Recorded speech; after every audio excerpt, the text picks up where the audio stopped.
तो कल की घटना के बाद जाहिर तौर पर सतर्कता बढ़ा दी गई है। इस बीच आपको बता दें कि एनएसजी की तैनाती कर दी गई है संसद परिसर में। डॉग स्क्वाड भी मौजूद है। एनएसजी यानी राष्ट्रीय सुरक्षा गार्ड अब फिलहाल संसद की सुरक्षा को संभाल रहे हैं। डॉग स्क्वाड भी अंदर मौजूद है। नई एडवाइजरी जारी की गई है। जो पासेस मिलते थे, चाहे वो सांसद हो या पूर्व सांसद हो, उनके पीएस हो, सभी के जो पासेस हैं फिलहाल उन पर रोक लगा दी गई है। नए दिशा निर्देश है। मीडिया के लिए भी जो वक्र द्वार है उसे 200 मीटर की दूर पर ही खड़े हो सकते हैं, उसके आगे नहीं जा सकते। सांसदों को भी कहा गया है कि वो सीधा परिसर में आए तो सीधा हॉल के अंदर चले जाएं, बाहर न रुके। तो फिलहाल ये चौकसी बढ़ा दी गई। तस्वीरें हम आपको दिखा रहे हैं। राष्ट्रीय सुरक्षा गार्ड एनएसजी यहां पर हैं, डॉग स्क्वाड के साथ अंदर की निगरानी कर रहे हैं।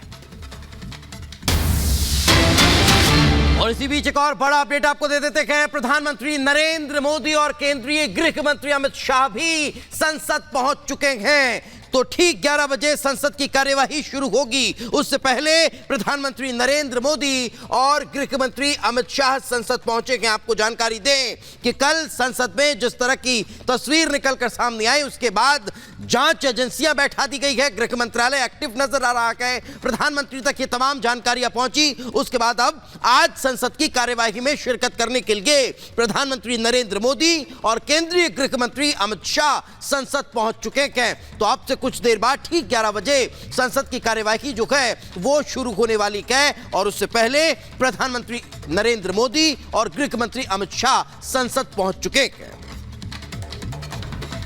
और इस बीच एक और बड़ी खबर आपको बता दें। बड़ी खबर एक और आरोपी के बारे में हम आपको बताते हैं। विक्की और राखी, इनकी तस्वीरें सामने आई हैं। दोनों को हिरासत में ले लिया गया है। गुरुग्राम में इन्हीं के घर पर बैठक हुई थी। आरोपियों को अपने घर में पनाह देने का आरोप इन पर है और इसी के बाद इनको हिरासत में लिया गया है। विक्की और उसकी पत्नी से पूछताछ हो रही है। विक्की और राखी की फोटो सामने आ गई है। ये वो दोनों है, ये विक्की है और उसके साथ राखी है।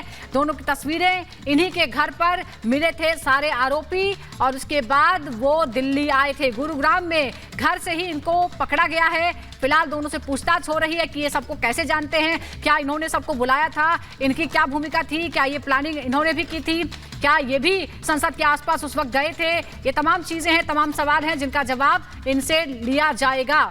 आज अदालत में भी पेश करना है सभी।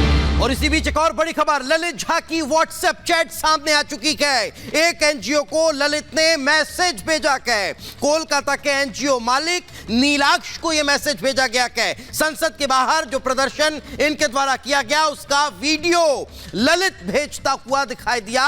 उस व्हाट्सएप चैट में इस बात के सबूत मिल रखे हैं कि जो बाहर प्रदर्शन चल रहा था उसका वीडियो बनाया गया। उसके वीडियो को एनजीओ के मालिक नीलाक्ष को भेजा गया ललित के द्वारा।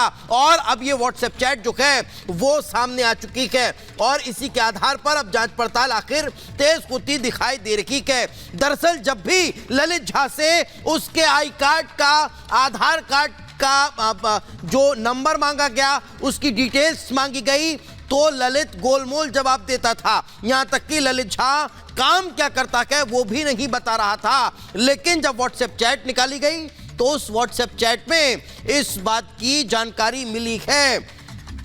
सूत्रों के मुताबिक उसे एनजीओ ने ललित झा के नाम का कोई कार्ड जारी नहीं किया था, यह भी जानकारी बताई जा रही है। लेकिन अब जो व्हाट्सएप चैट जारी हुई है उस व्हाट्सएप चैट में यह पता चल रहा है कि इस पूरे मसले को लेकर यह जानकारी सामने आई है।